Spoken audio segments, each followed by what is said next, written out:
Olá pessoal, tudo bem? Então hoje vou apresentar para vocês a nossa quarta aula complementar e o tema da nossa aula complementar é funções inorgânicas. Funções inorgânicas são características que dadas a determinado grupo de compostos químicos. E esses compostos que nós vamos falar hoje, eles podem ser compostos iônicos, ou seja, formados por ligação iônica, ou compostos moleculares, que são formados por ligações covalentes. Então, uma característica muito importante dos compostos que possuem essas funções inorgânicas é que são compostos inorgânicos, sendo eles iônicos ou covalentes, mas que são capazes de formar íons, que eles reagem e de que algum modo vão gerar íons para a solução. Bom, os compostos inorgânicos eles são divididos em alguns grupos. E essa divisão ela depende da forma com a qual cada composto interage com a água, ou seja, interage em solução. Então temos 4 grupos principais dos compostos inorgânicos, que nós dizemos que são 4 funções inorgânicas diferentes. Temos os ácidos, temos as bases, os sais e os óxidos. Muito bem. Ácidos, bases, sais e óxidos são os principais compostos ou principais grupos de compostos inorgânicos, o qual nós denominamos de funções inorgânicas. E nessa aula de hoje nós veremos cada um desses 4 grupos. Aqui na nossa imagem eu apresento para vocês um grupo carboxila, que é um terminal, é um grupo, né, pertencente ali, um grupo de átomos que pertence a uma molécula lá das moléculas orgânicas. E esse grupo carboxila, ele tem uma característica que ele é um grupo ácido, então ele faz parte das moléculas ácidas. E o íon hidrônio, ele é o principal composto gerado em solução, ou seja, formado quando em água, que é característico de um composto ácido também. Então vamos entender melhor como isso funciona. Primeiro grupo, vamos analisar os ácidos, né? Os dois grupos, os ácidos e as bases. Temos aqui alguns exemplos de ácidos que nós conhecemos no nosso cotidiano, que nós usamos no nosso dia a dia. Por exemplo, temos o vinagre, que é uma solução ácida. Ambos, suco de limão e o suco da laranja, também são soluções ácidas, também possuem esse caráter ácido. Os refrigerantes também têm um gosto, né? Eles possuem essa característica ácida, eles têm uma determinada acidez. A solução que existe dentro das baterias de carros, de caminhões, ali nós temos uma solução de ácido sulfúrico, que também é uma solução ácida. E no nosso suco gástrico, né, o nosso suco gástrico que está dentro do estômago, ele também é uma solução ácida. Ele é conhecido como ácido clorídrico. Nos refrigerantes, nós temos os ácidos, o ácido carbônico. No suco de limão e no suco da laranja, temos o ácido cítrico. E no vinagre, temos o ácido acético. Por outro lado, também no nosso dia a dia, no nosso cotidiano, temos algumas substâncias que são consideradas básicas. Um outro nome também para as bases é chamado de álcalis, ou seja, que são alcalinas. Muito bem, a soda cáustica, que é utilizada para fazer sabão a partir de óleo, óleo vegetal, é o hidróxido de sódio. A cal hidratada, que é utilizada na construção civil, é o hidróxido de cálcio, também é uma base. A potássio, que pode ser utilizada numa limpeza mais pesada, ela também é uma base, é o hidróxido de potássio. Temos o leite de magnésia, que é utilizado como medicamento, que é o hidróxido de magnésio. E grande parte, ou maior parte dos produtos de limpeza apresentam esse caráter básico ou caráter alcalino. Então aqui nós dividimos em 2 grupos. Alguns compostos que nós utilizamos no nosso dia a dia, sendo esses grupos ácidos e o outro básicos ou alcalinos. Muito bem, Então vamos entender o que significa quimicamente determinado composto ser ácido e outro composto ser básico. Vou começar aqui. Primeira coisa, aqui eu apresento para vocês uma tabela, né, de ácidos e bases fortes em água, mas é só para a gente conhecer alguns tipos de ácidos e alguns tipos de bases. Por exemplo, temos ácido bromídrico, que é o HBr, que é quando temos um átomo de bromo associado a um átomo de hidrogênio. O ácido clorídrico, que é o átomo de cloro associado a um átomo de hidrogênio. Ácido iodídrico, que é o átomo de iodo. O ácido nítrico, temos aqui o grupo NO3. O ácido clórico, temos aqui o grupo ClO3 associado a um átomo de hidrogênio. Ácido perclórico, que é o HClO4, ácido sulfúrico, que é o H2SO4, e também temos o ácido sulfuroso, que é o H2SO3. Então, esses são os principais exemplos de ácidos na química. Temos também algumas bases, que são consideradas como bases fortes. A maior parte dos metais alcalinos e dos metais alcalinos terrosos geram hidróxidos, e esses hidróxidos são bases. Por exemplo, aqui, hidróxido de cálcio, onde nós temos um OH, que é um grupo hidroxila associado a um átomo de cálcio. Hidróxido de estrôncio, que temos aqui uma hidroxila, o hidróxido, associado a um átomo de estrôncio. E o hidróxido de bário também.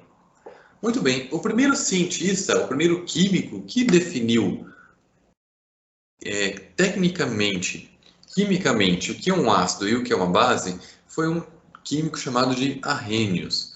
Sua definição de Stan Svante Arrhenius, de 1884, diz o seguinte: ácido é todo composto que contém hidrogênio em sua composição e reage com água formando íons H+, íons hidrogênio. Então vejam aqui na tabela, todos estes ácidos possuem o átomo de hidrogênio em sua composição. E esses ácidos, como o nome já diz, eles geram íons H+ em solução. Por outro lado, uma base é todo composto que possui o íon OH-, ou seja, o íon hidroxila, e que produz esse íon em água. Então, a definição para ácidos e bases de Arrhenius está associada a uma reação química. Então, ácido é todo composto que contém hidrogênio e que reage formando íons H+. Base é todo composto que em solução vai produzir OH-. Quando eu digo em solução, é em água. Muito bem, então vamos entender melhor como funciona a definição de ácidos e bases para Arrhenius.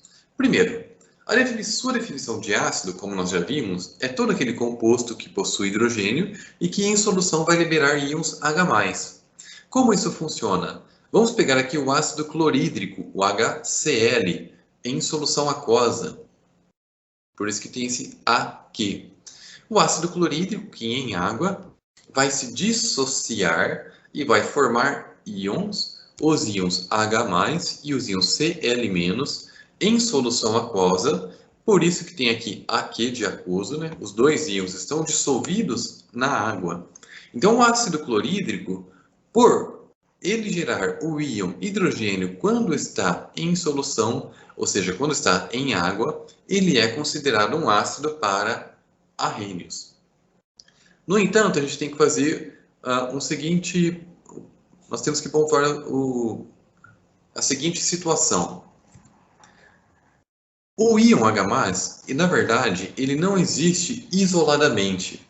O íon H+, ele está sempre associado a uma outra molécula ou a um outro composto.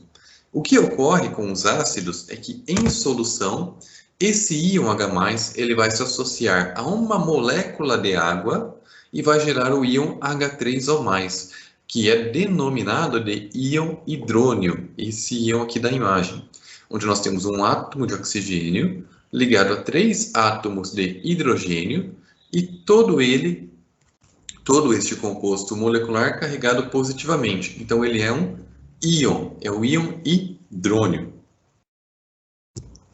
Então, a forma mais correta de demonstrar que o ácido clorídrico é um ácido, de acordo com Arrhenius, é deste modo. HCl em solução aquosa vai reagir com água, então HCl mais água, no estado líquido, vai gerar o íon hidrônio, que é esse H3O+, aquoso, mais o íon cloreto, que é o Cl- aquoso. Por outro lado, a definição de base para arrênios é todo composto que, em solução, vai liberar o íon hidroxila, que é esse íon OH carregado negativamente. Por exemplo, o hidróxido de sódio, a soda cáustica, quando em solução, acaba liberando os íons Na+, e o íon OH-. Então, NaOH em solução é dissociado, significa que ele quebra gerando íons, e na solução acaba liberando estes dois íons, o íon Na+, e o íon OH-. Então, vejam, ácido libera íon H+, ou melhor dizendo, íon hidrônio, que é o H3O+, e base libera em solução o íon hidroxila, o OH-. No entanto, existe um outro exemplo, que é o caso da amônia. Vejam, a amônia é uma molécula, essa daqui, ó, o NH3. NH3 não possui oxigênio e nem possui hidroxila na sua composição. Mas o que ocorre é que quando nós adicionamos amônia, que é um gás, em água, ou seja, quando ela está dissolvida em água, quando ela está aquosa, ela acaba reagindo com uma molécula de água e acaba formando em solução o íon amônio, que é esse NH4 aquoso, e o íon OH-, o íon hidroxila. Então, o que acontece? Essa água ela acaba sendo quebrada, um hidrogênio da molécula de água associa-se, liga-se à amônia, gerando o NH4+. Vejam que a gente tinha NH3, recebeu um próton, ficou NH4+. Próton aqui é o equivalente ao hidrogênio, porque lembram, só um adendo, o átomo de hidrogênio ele possui um próton e um elétron. Quando ele perde um elétron, ele acaba ficando o íon H+. E o íon H+, nada mais é que um próton. Então, o NH3 ele se associa ao átomo de hidrogênio aqui da água. Como a água perdeu apenas um átomo de hidrogênio, ela acaba ficando aqui, ó, na forma do íon hidroxila, do OH-. Então, a amônia, o NH3, por mais que não possua a hidroxila na sua composição, ela é considerada uma base para arrênios, pois em solução ela gera hidroxilas, ela gera o íon OH-. Muito bem.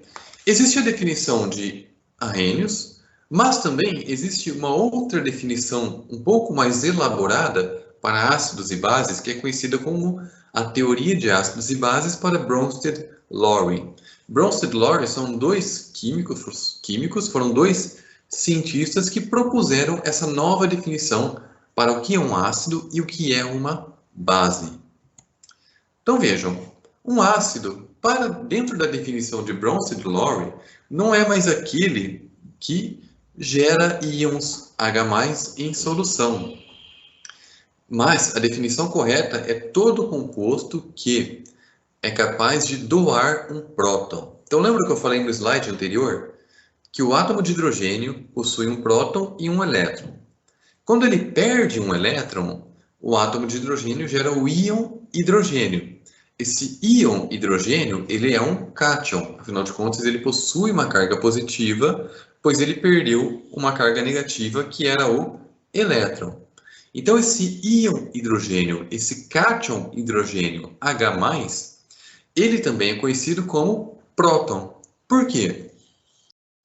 Porque o íon H+, que é derivado do átomo de hidrogênio, sendo que o átomo de hidrogênio possui um próton, um elétron, perde-se esse elétron e nós ficamos apenas com o próton. Então, o íon H+, ele equivale a um próton. E a definição de arrênios, perdão, a definição de Bronsted-Lowry para ácidos é todo composto que é capaz de doar prótons. Então, um ácido para Bronsted-Lowry é um doador de prótons. Vamos ver um exemplo. Temos aqui o HNO3, que é o ácido nítrico. O ácido nítrico, quando em solução, reage com uma molécula de água, H2O, e ele doa esse próton para a água. Então, esse hidrogênio aqui, ele é doado para o H2O. H2O mais um hidrogênio acaba ficando H2O, H3O mais. Por que mais? Porque o íon hidrogênio tem uma carga positiva. Então, quando ele é somado a um H2O, fica H3O mais. Em solução, aquosa. Se o ácido nítrico perder um hidrogênio, então no final da reação química nós teremos o ânion nitrato, o NO3, também em solução. Outro exemplo, pessoal, o ácido acético, que é este composto aqui, o CH3COOH, que é o componente do vinagre. O vinagre, ele é uma solução de ácido acético na porcentagem de 4%. Então, o nosso vinagre ele possui 4% de ácido acético. O ácido acético ele é uma molécula orgânica, porque ele possui uma cadeia carbônica, uma cadeia de átomos de carbono, que é esse primeiro e esse segundo carbono. E o ácido acético ele possui aquele grupo carboxila, que eu falei no comecinho da aula. O que é o grupo carboxila? É um átomo de carbono ligado a um átomo de oxigênio, ligado a outro átomo de oxigênio, que está ligado a um hidrogênio. E esse hidrogênio, ele é perdido, ele é liberado para a solução. Então, o ácido acético, pela definição de arrênios, ele é um ácido, afinal de contas, ele libera íons H+ para a solução, e também é um ácido para Bronsted-Lowry. Por quê? Porque ele doa esse próton, ele doa esse hidrogênio. Novamente, esse hidrogênio vai para a água, então H2O mais o H+, acaba ficando H3O+, em solução aquosa, e restando o ânion CH3COO-. Por quê? Porque o elétron acaba ficando aqui no ânion. Ele só acaba perdendo um próton, ele só acaba perdendo o átomo de hidrogênio na forma de íon H+. E uma base? Bom, se para Bronsted-Lowry ácido é todo composto que doa prótons, se ele está doando, alguém vai ter que receber. E aquele que recebe o próton é denominado de base. Então, para Bronsted-Lowry, base é todo composto receptor de prótons. Então, de novo, o caso da amônia, o NH3. NH3 ele acaba recebendo um próton aqui do H2O, aqui da água. Se ele recebe o hidrogênio aqui da água, era H2O. Perdeu um próton, então perdeu só o íon H+, e fica com o elétron. Então acaba ficando aqui no final da reação, né? Ao final da reação, o ânion hidroxila, o OH-.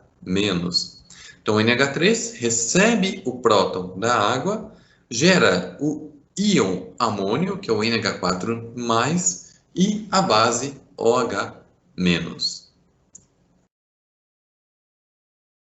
Outro exemplo, aqui temos o íon hidroxila, que vai reagir com ácido acético. Esse ácido acético, como nós vimos, ele perde esse próton, e o OH-, que é uma base, recebe o próton. Então esse H, né, esse hidrogênio sem o elétron, ele é doado para o OH-, o íon hidroxila OH- recebe esse próton, e aquela carga negativa, né, o elétron desse átomo de hidrogênio fica aqui no ânion. Então temos aqui ânion OH-, que vai receber o próton do ácido acético, vai formar uma molécula de água e teremos em solução um ânion CH3COO-. Muito bem, gente. Então nós vimos que nós conhecemos os ácidos e as bases, dois tipos de definição, definição de Arrhenius e definição de Bronsted-Lowry, e agora nós veremos como que nós podemos classificar esses ácidos e essas bases. E nós podemos classificar os ácidos e as bases a partir de sua força. E o que isso significa? Nós não vimos que numa reação de um ácido e de uma base em solução, não ocorre a dissociação, não ocorre a separação do composto? Se é um ácido vai liberar H+, e se é uma base vai liberar OH-. A força do ácido, ela é proporcional, ela é diretamente proporcional a essa dissociação. Então, quanto maior for a porcentagem de dissociação daquele composto, mais forte ele vai ser se ele for um ácido, ou mais forte ele será se ele for uma base. Então, aqui temos alguns exemplos. Exemplo de ácido forte é o ácido bromídrico, clorídrico, iodídrico, nítrico, clórico, perclórico, sulfúrico.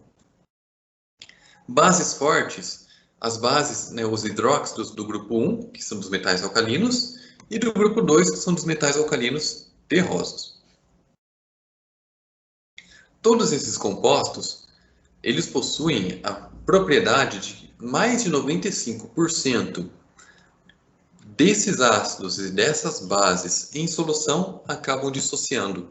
Então, acabam gerando íons H+ para ácidos e íons OH- para as bases. Então, quanto maior for a porcentagem de moléculas ou de compostos que dissociam e ionizam em solução, maior será a força desse ácido ou dessa base. Certo? Vamos ver aqui um exemplo de um ácido fraco. O que significa ser um ácido fraco? Significa que uma pequena porcentagem das suas moléculas que vão, de fato, sofrer a dissociação em solução. Os ácidos orgânicos, de maneira geral, são considerados ácidos fracos. O ácido acético, que compõe o vinagre da cozinha, ele é um ácido fraco. Por que ele é um ácido fraco?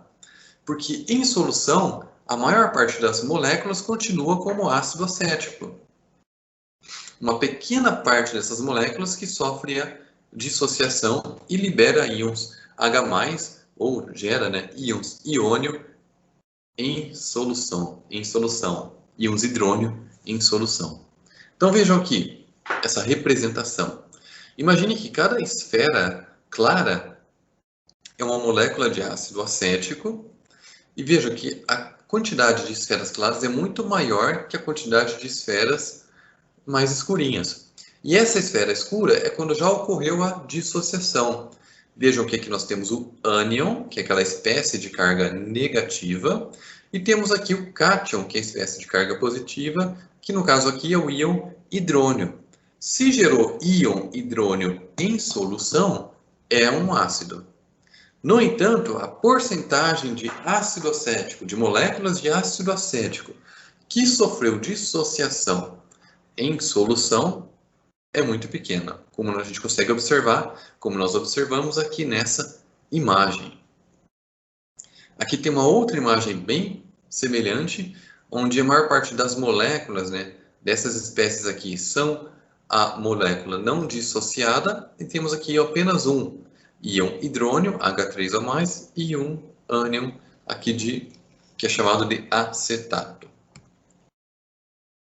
Então, a força dos ácidos e das bases, ela é associada à capacidade de protonação. Então, o nome que nós damos ao recebimento dos prótons é protonação e ou desprotonação, no caso das bases, que é quando se perde, desprotonação no caso dos ácidos, que é quando se perdem os prótons. Então, ácido, todo composto que doa, que perde prótons, então ele sofre desprotonação, e base é aquele composto que recebe o próton, ou seja, sofre protonação. Muito bem.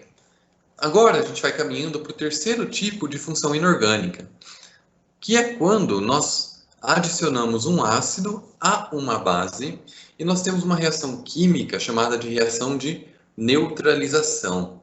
E nós utilizamos essa reação de neutralização no nosso dia a dia.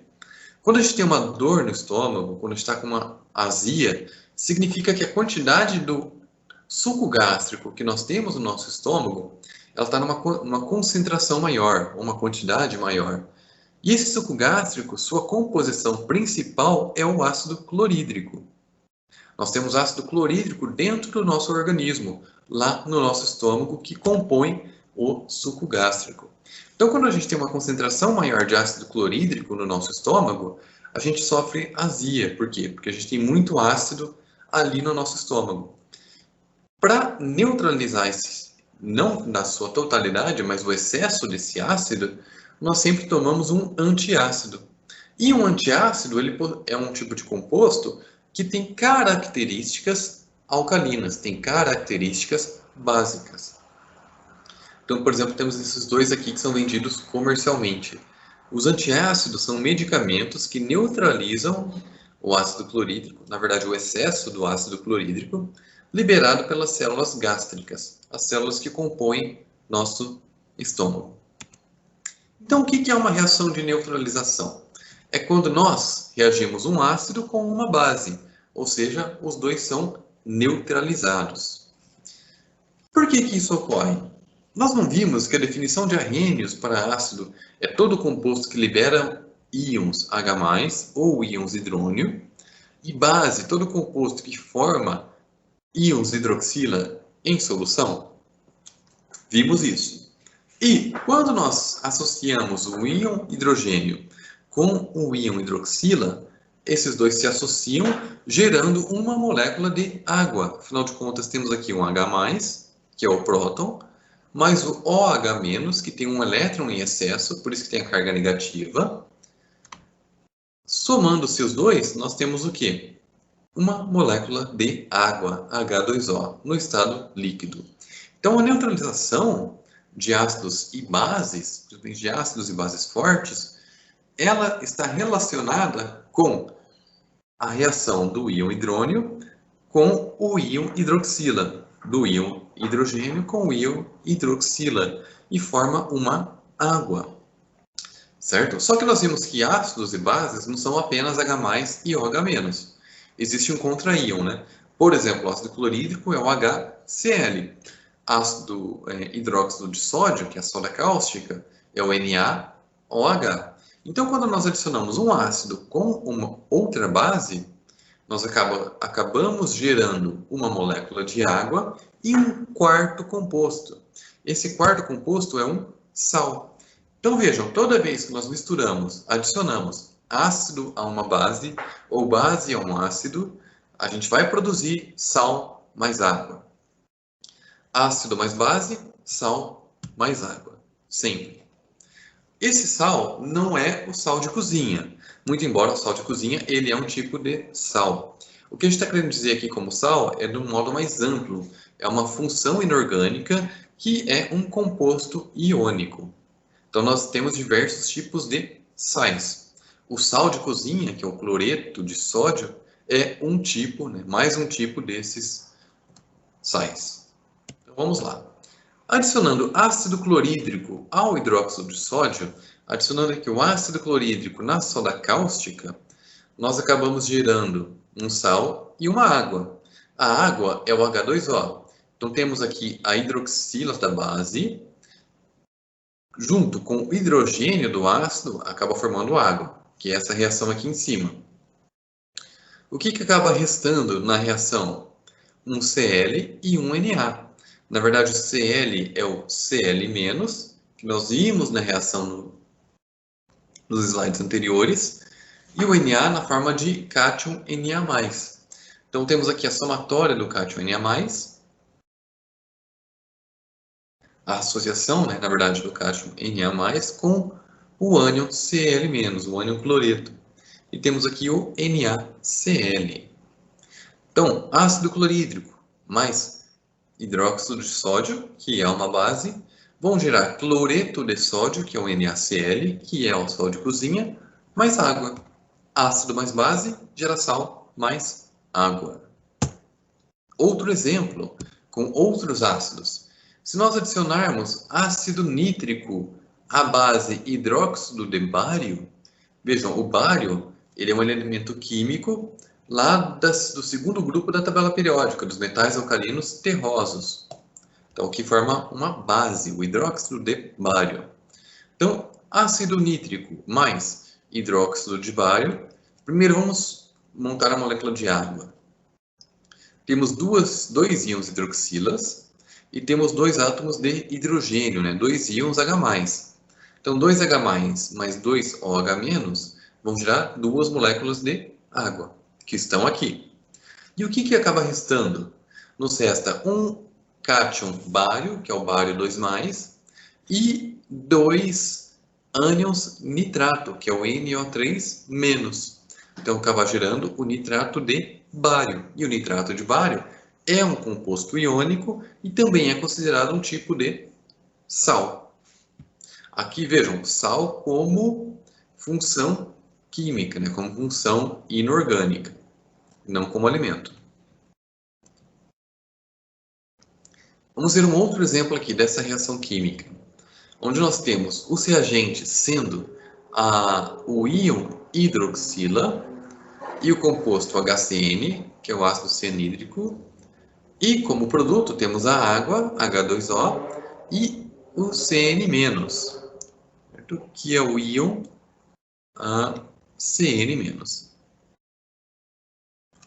que é o cianeto. Então vamos lá, HCN+. Então se nós adicionarmos HCN em uma solução básica, uma solução de hidróxido de sódio, nós teremos HCN em solução, teremos o sódio mais em solução e o OH- em solução. O que vai reagir? O OH-, que é a base, vai reagir com o HCN, que é o ácido. O sódio eu só deixei como ilustração aqui, poderia até tirar. O Na+ não vai reagir, mas ele continua lá na solução. Então a gente vai ter o Na+ também, que não reagiu. Vai ter a formação do HCN, pois como ele é um ácido, ele vai doar o próton para a hidroxila. A hidroxila, como é básica, ela vai receber o próton do ácido HCN. Então teremos aqui a formação do Cn- mais água. Então essa reação química aqui também é uma reação de neutralização. E qual que é o sal formado, professor? O sal formado, ele é composto pelo cátion Na+, e o ânion Cn-. Lembram que um sal ele é um composto iônico, e todo composto iônico, como nós vimos nas aulas anteriores, ele é formado por um cátion e um ânion. Por isso que eu quis deixar aqui presente na solução, né, o Na+, que é o cátion. Muito bem. Então, no nosso dia a dia, nós conseguimos, e mesmo no laboratório, elaborar uma escala, que é denominada de escala de pH. Essa escala de pH vai dar para nós uma escala de acidez e de basicidade. Como ela funciona? Então vejam, nós temos uma escala aqui, que sai do vermelho até a coloração roxa, que sai do número 0 até o número 14, essa escala é conhecida como escala de pH, que vai de 0 a 14. E aqui temos alguns exemplos do nosso cotidiano. Por exemplo, suco gástrico, limão, vinagre, uva, água da chuva. Então, são todas soluções ácidas. Sangue, água do mar, pasta dentífrica, né? Pasta de dente, detergente amoniacal, lexívia e soda em solução. São todos compostos alcalinos, são todos compostos básicos. E aqui no centro nós temos a água pura, sendo que água pura não é nem ácida e nem básica. E vejam, quanto mais aos extremos, quanto mais próximo de 14 ou mais próximo de 0, nós teremos, no caso aqui, para a direita, uma base forte e para a esquerda um ácido forte. No centro, quanto mais próximo ao centro, dentro da escala de pH, nós teremos um ácido fraco ou uma base fraca. sendo que compostos que possuem valor de pH próximos a 7, né, ou igual a 7, são considerados compostos neutros.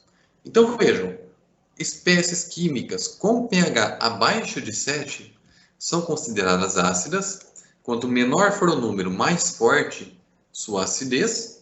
E espécies químicas com pH acima de 7 são consideradas básicas. E quanto mais próximo da escala de pH de 14, mais forte é essa basicidade. Assim, nós temos a nossa escala de pH, e essa escala de pH é dada pela seguinte fórmula, que o pH, que é definido como potencial hidrogeniônico, né, o potencial no sentido de potência, de capacidade de gerar íons hidrogênio em solução.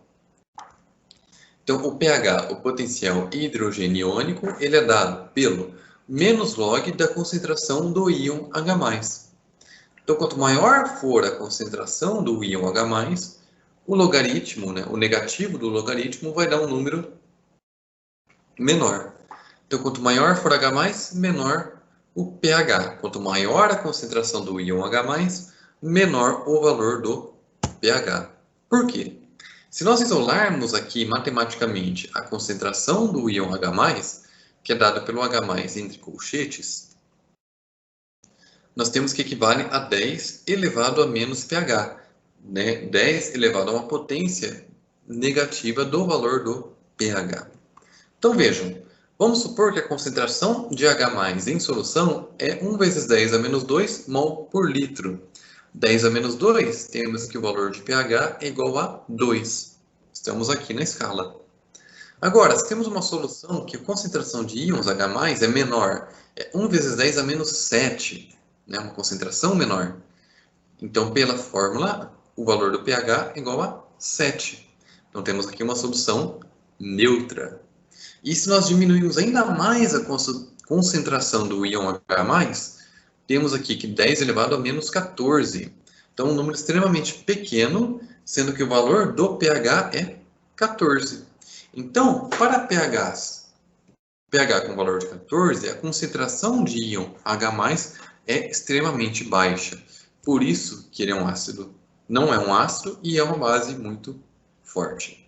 Lembram que ácidos e bases reagem pela reação de neutralização? Se misturar um ácido forte com uma base forte, nós temos uma solução neutra. Então, são opostos químicos, ácido e base. No nosso dia a dia e no laboratório, nós podemos identificar uma solução desconhecida, ou até mesmo no caso de vocês, que serão agrônomos, né, dentro da agronomia, nós fazemos uma mistura de solo com água, nós temos ali uma mistura entre os dois, né? Uma suspensão do solo em água, e nós podemos medir o valor do pH dessa água. Como que nós medimos? A gente possui, né, um método eletroquímico, que é por um eletrodo de pH, mas um método mais barato é por meio dessas fitinhas. Essas fitinhas, quando nós aproximamos ela de uma dada solução ou de um composto, ela muda a coloração, que é conhecido como papel tornassol. E dependendo da coloração obtida, nós temos aqui o valor do nosso pH. Então vejam, essa fitinha aqui universal, ela vai desde um pH 1, de valor 1, até um pH com valor 14. Vai desde o vermelho, veja o vermelho, laranja, vai amarelando, vai ficando verde, azul e roxo. Então a gente cobre uma faixa bem grande, um intervalo bem grande de valor de pH. Um experimento bem caseiro que a gente faz no ensino médio, né, eu trouxe aqui só para a gente conhecer, é por meio do suco do repolho roxo, onde a gente bate algumas folhas de repolho roxo em solução, né, com água mesmo, de torneira, bate e acaba tendo aquele suco do repolho roxo. O repolho roxo ele tem um composto que funciona como identificador ácido-base, como identificador, né, indicador ácido-base. Então, se a gente adiciona uma solução aqui, uma substância ácida, o suco do repolho roxo, que é roxo, acaba ficando vermelho. Então, quanto mais vermelho, mais ácido é. Ou, se nós adicionamos um composto básico ou alcalino, ele vai indo para o verde e o amarelo. Então, o suco de repolho roxo, ele é um indicador ácido-base caseiro que funciona, pelo menos nos dá um indicativo se determinado composto é ácido ou básico. Muito bem, gente. Então, eu quero que vocês entram na internet, né? Entram lá no YouTube e com o link que eu deixei lá no Teams, que é esse link aqui, vai aparecer um experimento de neutralização, certo? Então, vamos fazer um experimento juntos aqui. Vocês vão assistir esse vídeo, então pausem aqui a minha aula, assistam esse vídeo, que eu deixei o link ali embaixo no Teams, certo? E vejam como que funciona esse experimento. Nesse experimento, a pessoa ela coloca ali ácido clorídrico fumegante e hidróxido de amônio fumegante. O que é isso? Ácido clorídrico é um ácido e hidróxido de amônio é uma base. Agora, por que fumegante? É porque esses compostos, na verdade, são gases. Os ácidos clorídricos, o bromídrico e o dídrico são gases. E o hidróxido de amônio também ele acaba gerando uma espécie de um gás aqui, certo? E o que acontece? Nós dissolvemos eles em água ou colocamos em solução, por quê? Para a gente poder manipular esses compostos.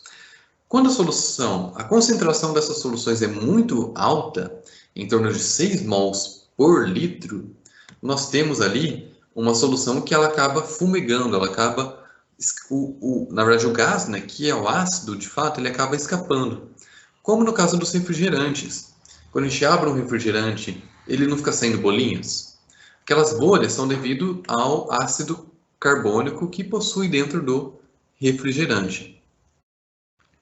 Então, ele vai mostrar aqui no vídeo uma solução de ácido clorídrico extremamente concentrada, que ela é denominada de fumegante, e uma solução de hidróxido de amônio também muito bem concentrada, que vai ser denominada de hidróxido de amônio fumegante. Ele vai aproximar esses dois copos, né, esses dois béqueres. Os vapores que são escapados das duas soluções vão reagir. Então, nós teremos uma reação entre o ácido clorídrico gasoso e o hidróxido de amônio gasoso. E lembram, ácido mais base forma o quê? Forma um sal e água. O que acaba formando? Acaba formando uma névoa. Assistam o vídeo com bastante calma, que vocês vão perceber que quando ele aproxima os dois, né, já tem os vapores saindo de cada um separadamente, mas quando ele aproxima os dois, esses vapores eles se misturam e acabam gerando essa fumaça, na verdade, essa névoa. E aqui, por que ela ocorre? Ela ocorre por conta do sal formado, que é o cloreto de amônio, o NH4Cl, que é sólido. Todo composto iônico na temperatura ambiente é sólido. Então acaba gerando esses sólidos, né, misturados ali naqueles vapores, nos gases, e acaba formando essa névoa aqui. Vocês vão verificar no vídeo de quando ele separa os dois béqueres, continua saindo vapor, só que a gente não verifica essa névoa bem clara. E também é formado água que está aqui misturada. Então temos a mistura de vapor de água, o cloreto de amônio sólido e os gases ali todos saindo misturados. É um experimento bem bacana, bem rapidinho o vídeo, menos de 3 minutos, mas assistam que faz parte ali da nossa carga horária prática, experimental. Muito bem, então vimos ácidos, vimos bases, vimos sais, e falta um tipo de função inorgânica, que são os óxidos. Os óxidos são muito importantes, pois eles estão presentes muito nos solos. Um tipo de óxido que é muito importante nos solos, na parte da agronomia, são os óxidos de ferro. E existem vários tipos de óxidos de ferro. Nós dizemos que existem várias fases diferentes de óxidos de ferro. Existe a hematita, que ela tem uma coloração vermelha, que ela dá essa característica vermelha para o solo. Temos a goetita, que ela tem uma coloração mais amarelada. Temos a ferridrita, que ela também é encontrada nos solos. Então, são tipos de compostos químicos, os óxidos, que estão presentes nos solos. Bom, um outro exemplo de óxido É o gás carbônico. O gás carbônico, ele é utilizado também nos refrigerantes. Na verdade, quando nós adicionamos gás carbônico em solução, em água, ele acaba formando um ácido, que é o ácido carbônico. Então, fecha ali o refrigerante. Quando nós abrimos o refrigerante em casa, que acaba escapando gás e as bolhas começam a aparecer, é porque aquele ácido carbônico ele está sendo convertido para gás carbônico, que acaba saindo. Muito bem. Como nós definimos o que é um óxido?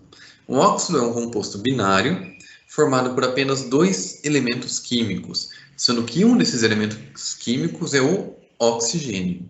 Por isso a palavra óxido. E o oxigênio, ele é o elemento mais eletronegativo. Nós não vimos esse conceito ainda de eletronegatividade. Mas só para adiantar, eletronegatividade é a capacidade que o elemento químico tem de atrair os elétrons para próximo de si.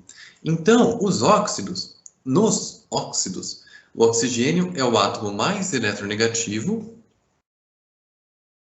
ou seja, ele atrai os elétrons da ligação, né, covalente ou iônica, mais próximos de si. Então, nos óxidos, o oxigênio ele vai apresentar uma carga elétrica, né, ou um caráter parcial igual a 2-, então o oxigênio vai ter a carga 2-, né, duas cargas negativas, né? E alguns exemplos de óxidos, além dos que nós já comentamos, é o CO2, que é o gás carbônico, o NO2, o CaO, que é a cal, o Na2, que é o óxido de sódio, o SO2, que em solução acaba gerando o ácido sulfuroso, né? Acaba contribuindo para a chuva ácida. Temos o CO, o NO, o N2O, ZNO, Ag2O. Existe uma quantidade muito grande de óxidos. Muito mesmo. A gente vai ver aqui alguns tipos. Por ter uma grande quantidade de óxidos, a gente acaba tendo alguns tipos de óxidos. E são 4 tipos que nós veremos hoje. Então, primeiro, os óxidos ácidos. E os óxidos ácidos são compostos moleculares, ou seja, são compostos formados por ligação covalente. Temos aqui como exemplo o dióxido de carbono, que é o CO2. O CO2 ele é um composto molecular, ele é uma molécula e ele é formado por ligação covalente. Então, o CO2, quando ele reage com água, quando ele é misturado na água, né, em solução, ele gera o ácido carbônico, que é o H2CO3. E o H2CO3 ele é considerado um ácido. Por isso que o CO2 ele é denominado de óxido ácido, porque quando em solução, ele acaba formando um ácido. Um óxido base, como vocês devem prever, vai ser todo óxido que em solução, quando reage com água, acaba formando uma base. E os óxidos básicos têm a característica de que eles são compostos iônicos, certo? São formados por ligação iônica. Então, um dos exemplos é a cal. A cal virgem, que é o CaO, usado na construção civil, ele é um composto iônico, né? Nós temos o cátion Ca2+, associado a um oxigênio 2-, que vão reagir com uma molécula de água e vão formar aqui o hidróxido de cálcio. E o hidróxido de cálcio é uma base, é um composto alcalino. Vejam, essa reação aqui, onde nós temos o óxido de cálcio reagindo com água. A reação é tão exotérmica que acaba liberando calor. Outro tipo de óxido são os óxidos anfóteros. E o que seriam isso? São óxidos que possuem comportamento ambíguo, ou seja, dependendo com quem eles reagem, eles podem formar, né, um ácido ou formar uma base. Isso quer dizer que dependendo com o tipo de composto que eles reagem, os óxidos anfóteros podem se comportar como um óxido ácido ou como um óxido básico. E, por fim, um óxido neutro é todo composto que ele não vai reagir com água. São óxidos covalentes que não reagem com água. Eles podem se misturar com a água, mas não há reação química. Exemplo, CO, NO e o N2O. Então, óxidos neutros não reagem com água. Óxidos básicos reagem com água e formam bases. Óxidos ácidos reagem com água e formam ácidos. E os óxidos anfóteros reagem com água, mas dependendo, pode formar um ácido ou, dependendo do ambiente químico, pode gerar uma base. Ok?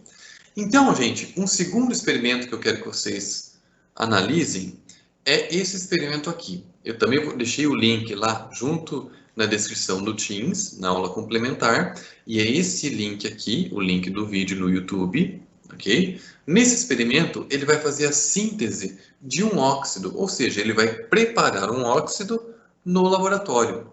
E que óxido que ele vai preparar? O óxido de magnésio. Como que ele faz isso? Isso eu quero que vocês prestem bastante atenção. Por quê? Porque ele mostra como que a gente trabalha no laboratório. E está relacionado também com um pouco de estequiometria, né? Então, primeiramente, ele vai pesar esse copo de vidro, que é chamado de Becker, no laboratório, e a tampa desse copo de vidro, que é esse daqui, ó, que é chamado de vidro relógio. Então, ele vai obter a massa, né, dessa vidraria, do Becker com o vidro relógio, ele vai anotar. Ele vai medir a massa de uma fita de magnésio, vocês vão ver no vídeo o que é uma fita de magnésio. O magnésio, lembram? Ele está no segundo grupo da família periódica, da tabela periódica. Ele pertence ao grupo dos metais alcalinos terrosos. Então, o magnésio é um metal. Tem características metálicas. E a fitinha que ele usa é uma fitinha de metal. Logicamente não é como um metal, o ferro, né, que tem uma dureza maior, ele é bem flexível, mas o magnésio ele é sim um metal. E ele vai medir a massa do nosso sistema aqui, depois ele vai medir a massa da fita de magnésio. Posteriormente, o que ele vai fazer? Ele vai, com uma pinça, ele vai pegar essa fita de magnésio e vai queimar ela numa chama. Quando ele queima essa fita de magnésio com a chama, essa chama ela vai ativar uma reação química por meio do calor. Então, o calor vai ativar uma reação química. O que nós temos no ar? Um dos gases que compõe o ar atmosférico é o gás oxigênio. E é o gás oxigênio do ar que vai reagir com o magnésio. Vocês vão ver que essa reação libera bastante calor e libera uma luz. É bem interessante essa reação química que está aí no vídeo sendo demonstrada. E o que nós temos? Ó, aqui ele está segurando com a pinça a fita de magnésio, né? Primeiro ele está segurando aqui a tampa, né, que é o vidro relógio. Com uma outra pinça ele segura a fita de magnésio, que já está sendo queimada aqui nessa parte do vídeo. Então está liberando bastante luz, correto? Essa fumaça branca que está saindo é o óxido de magnésio que está se formando e está sendo perdido. E ele coloca aqui, né, adiciona dentro do becker, tampa e deixa a reação terminar de acontecer. Quando a reação termina, ele acaba obtendo um sólido. E que sólido que é esse? É o óxido de magnésio, é o MgO, no estado sólido. Então, o magnésio, o metal magnésio sólido, reage com o gás oxigênio presente no ar. Essa reação ocorre devido à ativação pelo calor da chama aqui. Depois que a reação ocorre, há a formação do óxido de magnésio, que ele tem uma coloração diferente. O metal, que tem aquela cor metálica, né, acinzentada, meio prateada, aquela cor característica de um metal, brilhosa, o óxido de magnésio ele é um branco opaco. Então a gente consegue verificar, né, com o olho nu que ocorre sim uma reação química aí. Ok, pessoal? Então, terminando essa aula complementar, eu vou deixar anexado também, junto a esses dois vídeos, um artigo sobre ácidos e bases. Esse artigo ele debate bem o conceito de ácidos e bases, ele debate a teoria de ácido e base de Arrhenius, de Bronsted-Lowry, e uma outra teoria que é chamada teoria de Lewis, né? Que é uma outra definição para ácidos e bases, que eu recomendo muito que vocês leiam, ok? Porque Nos próximos semestres, vocês terão aulas, outras disciplinas de química, e todo esse conteúdo que nós estamos vendo aqui vão ser importantes nas próximas disciplinas. Então, muito obrigado, um abraço a todos e até mais.